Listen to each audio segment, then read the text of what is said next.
Labai džiaugiamės, kad atsirado dabar dvi specialybės, tai orlaivio antžeminio aptarnavimo specialisto rengimas ir keleivių aptarnavimo specialisto rengimas.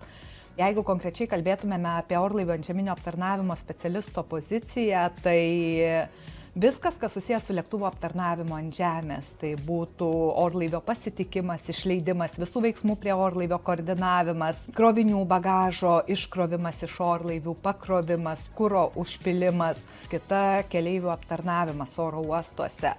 Tai jeigu kalbant plačiau, tai būtų keleivio ir bagažo registracija skrydžiams, keleivių laipinimas į orlaivį, jų dokumentų tikrinimas.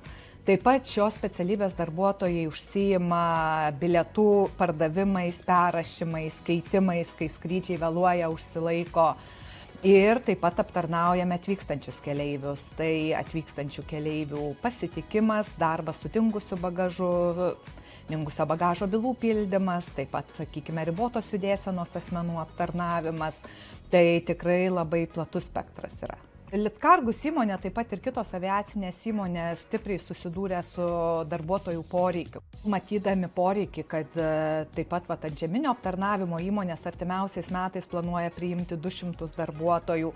Taip pat ir kitos aviacinės įmonės pagal strateginius planus iki 2030 metų tikrai tas poreikis auga, skrydžių daugėja, keleivių taip pat daugėja.